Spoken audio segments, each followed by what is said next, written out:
Hare Krishna. Welcome all to the day 3 of the reading from the Krishna book, chapter 1, the advent of Lord Krishna.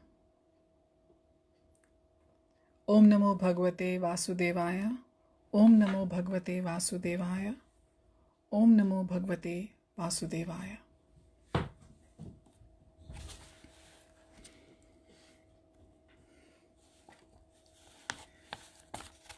Vasudeva, after deliberating on how to save his wife, began to speak to Kamsa with great respect.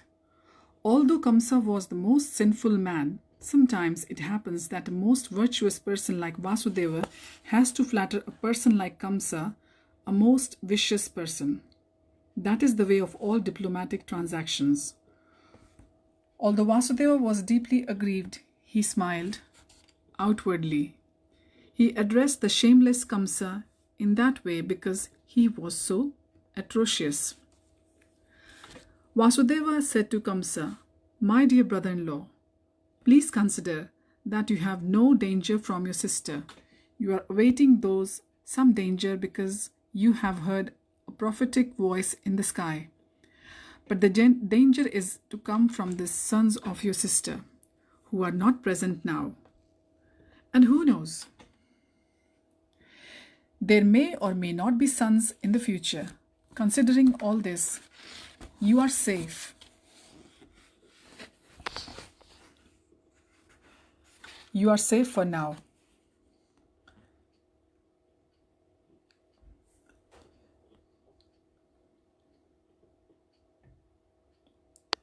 Nor is there cause of fear from your sister.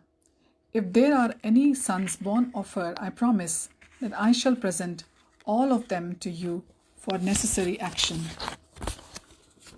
Kamsa knew the value of Vasudeva's word of honor, and he was convinced by his argument for the time being. He desisted from the heinous killing of his sister. Thus, Vasudeva was pleased and praised the decision of Kamsa. In this way, he returned to his home. Each year thereafter, in the due course of time, Devaki gave birth to a child. Thus she gave birth to 8 male children as well as 1 daughter. When the first son was born, Vasudeva kept his word of honor and immediately brought the child before Kamsa. It is said that Vasudeva was very much elevated and famous for his word of honor, and he wanted to maintain his fame. Although it was very painful for Vasudeva to hand over the newly born child, Kamsa was very glad to receive him. But he became a little compassionate with the behavior of Vasudeva. This event is very exemplary. For a great soul like Vasudeva, there is nothing considered to be painful in the course of discharging one's duty. A learned person like Vasudeva carries out his duties without hesitation. On the other hand, a demon like Kamsa never hesitates in committing any abominable action. It is said, therefore, that a saintly person can tolerate all kinds of miserable conditions of life. A learned man can discharge his duties without awaiting favorable circumstances. A heinous person like Kamsa can act in any sinful way, and a devotee can sacrifice everything to satisfy the Supreme Personality of Godhead. Kamsa became satisfied by the action of Vasudeva. He was surprised to see Vasudeva keeping his promise and being compassionate upon him and pleased. He began to speak as follows. "My dear Vasudeva, you need not present this child to me. I am not in danger from this child. I have heard that the 8th child born of you and Devaki will kill me. Why should I accept the child unnecessarily? You can take him back." When Vasudeva was returning home with his firstborn child, although he was pleased by the behavior of Kamsa, he could not believe in him because he knew that Kamsa was uncontrolled. An atheistic person cannot be firm in his word of honor. One who cannot control the senses cannot be steady in his determination. The great politician Chanakya Pandit said, "Never put your trust in a diplomat or a woman.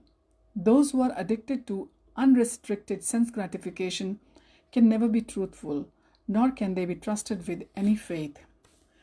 At the time of the great sage Narada came to Kamsa, he was informed of Kamsa's becoming compassionate to Vasudeva and returning his firstborn child. Narad was very eager to accelerate the descent of Lord Krishna as soon as possible. He therefore informed Kamsa that in Vrindavan personalities, like Nanda Maharaj and all other cowherd men and their wives, and on the other side Vasudeva, his father Shursena, and all his relatives born in the family of Vrishni of the Yadu dynasty, along with all their friends and well-wishers, were actually demigods or devatas. Narada warned Kamsa to be careful of them. Since Kamsa and his friends and advisors were all demons, demons are always afraid of demigods. After being thus informed by Narada about the appearance of demigods in different families, Kamsa at once became very alarmed. He understood that since the demigods had already appeared, Lord Vishnu must be coming. He at once arrested both his brother-in-law Vasudeva and Devaki and put them behind prison bars. Within the prison, shackled in iron chains, Vasudeva and Devaki gave birth to a male child year after year, and Kamsa, thinking each of the babies took the incarnation of Vishnu, killed them one after another. He was particularly afraid of the eighth child, but after the visit of Narad, he came to the conclusion that any child might be Krishna. Therefore, it was better to kill all the babies who took birth from Devaki and Vasudeva. This action of Kamsa is not very difficult to understand. There are many instances in the history of the world of persons in the royal order who have killed their father, brother, or whole family and friends for the satisfaction of their ambitions. There is nothing astonishing about this, for members of the demoniac, greedy royal order can kill anyone for their nefarious ambitions. Kamsa was made aware of this previous birth by the grace of Narad. He learned that in his previous birth, him Kalanemi, and he had been killed by Vishnu. Having now taken his birth in the Bhoja family, he decided to become the deadly enemy of the Yadu dynasty. Krishna was going to take birth in that family, and Kamsa was very much afraid that he would be killed by Krishna, just as he had been killed in his last birth. But first of all, he imprisoned his father Ugrasen because he was the chief king among the Yadu, Bhoja and Andhaka dynasties, and he also occupied the kingdom of Shursena, Vasudeva's father. He declared himself the king of all such places. Thus ends the Bhakti-Vedanta purport of the first chapter of Krishna, the advent of Lord Krishna.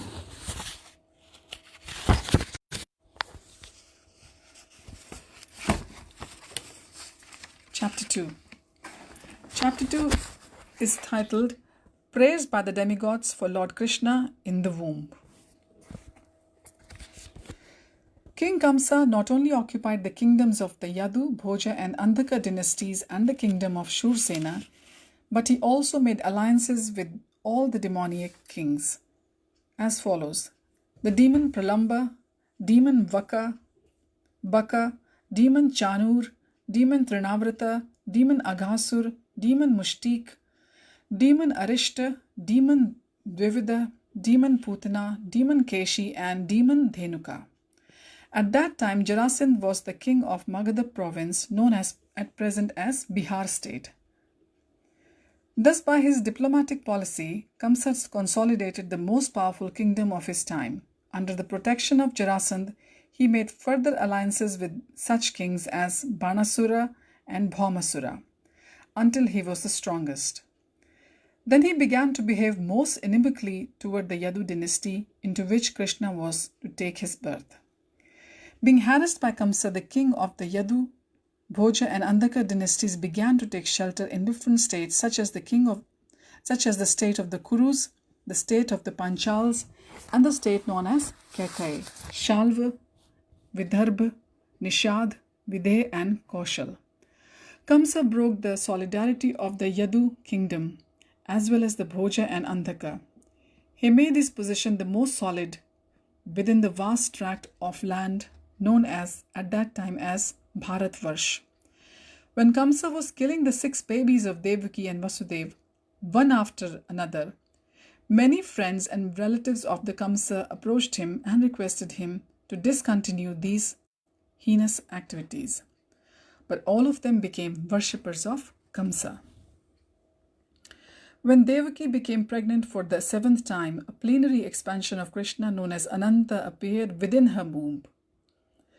Devaki was overwhelmed with both jubilation and lamentation. She was joyful, for she could understand that Lord Vishnu had taken shelter within her womb, but at the same time she was sorry that as soon as her child would come out, Kamsa would kill him. At that time, the Supreme Personality of Godhead, Krishna, being compassionate upon the Yadus, who were fearful due to the atrocities committed by Kamsa, ordered the appearance of Yogamaya, his internal potency. Please note here, Yogamaya. Krishna is the Lord of the universe, but he is especially the Lord of the Yadu dynasty. Yogamaya is the principal potency of the personality of Godhead. In the Vedas, it is stated that Lord, the Supreme Personality of Godhead, has multi-potencies. Parasya Shaktir Vividhayava Shruyate. All the different potencies are acting externally and internally. And Yogamaya is the chief of all potencies. The Lord ordered the appearance of Yogamaya in the land of Vrajabhumi in Vrindavan, which is always decorated and full with beautiful cows. In Vrindavan, Rohini, one of the wives of Vasudeva, was residing in the house of King Nanda and Queen Yashoda. Not only Rohini, but many others in the Yadu dynasty were scattered all over the country due to the fear of the atrocities of Kamsa. Some of them were even living in the caves of the mountains. The Lord thus informed Yogamaya, under the imprisonment of Kamsa are Devaki and Vasudeva, and at the present moment my plenary expansion, Shesha, is within the womb of Devaki. You can arrange the transfer of Shesha from the womb of Devaki to the womb of Rohini. After this arrangement, I am personally going to appear in the womb of Devaki with my full potencies. Then I shall appear as the son of Devaki and Vasudeva, and you shall appear as the daughter of Nanda and Yashoda in Vrindavan. Since you will appear as my contemporary sister, and since you will quickly satisfy desires of sense gratification, people within the world will worship you with all kinds of valuable presentation, incense, candles, flowers, and offerings of sacrifice. People who are materialistic perfection will worship you under the different forms of your expansions, which will be named Durga, Bhadrakali, Vijaya, Vaishnavi, Kumuda, Chandika, Krishna, Madhavi, Kanyaka, Maya, Narayani, Ishani, Sharda, and Ambika. So, we will continue our reading of the Krishna book tomorrow from here onwards. And thank you for joining all of us. My praise to the Lord for your blissful day ahead. And please engage yourself in all the good activities you had put on hold previously, and take advantage of this time in our hands. Hare Krishna.